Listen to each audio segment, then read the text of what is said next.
טוב, אנחנו עכשיו עונים על תעסוקה וקריירה.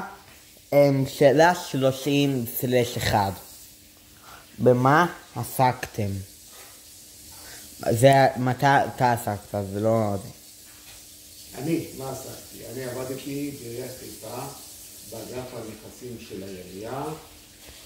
טיפלתי בנושא של הקצאות מקרקעין לצורכי ציבור, ליצור קרקעות לצורכי ציבור, ולבנות עליהם מוסדות כמו בתי ספר, כמו גני ילדים, כמו בתי כנסת וכל מיני דברים כאלה, וגם ליצור קרקעות לכבישים, לדרכים, בין השכונות או בין הערים השונות.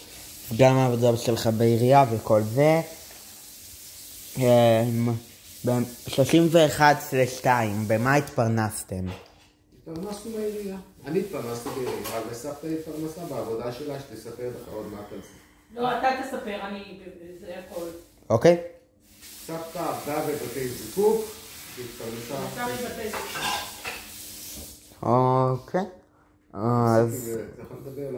היכן עבדתם? נראה לי שאתה אמרת את שלך. ומה של סבתא? עבדה בבתי זיקוק, אמרתי לך. חוץ מהבני זיקוק, היא לא עבדה בתנ"ך? היא כל הזמן, כל החיים, כל השנים היא עבדה בבתי זיקוק. לא, עבדתי בתנ"ך. כן, לא בתנ"ך, קראתי בתנ"ך, אוקיי. ויש לך מידע על עבודתך הישנה? דברים שהיו שם? היום? כן, מידע. לא. לא, אין לי כבר מידע. כבר יצאתי לפני 7 שנים מהעבודה, ואני כבר לא כל כך בקשר. אוקיי. עם סבתא לפני 5 שנים, לא בקשר. אוקיי.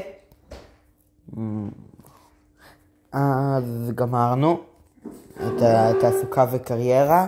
עכשיו אנחנו עוברים לזה הבא.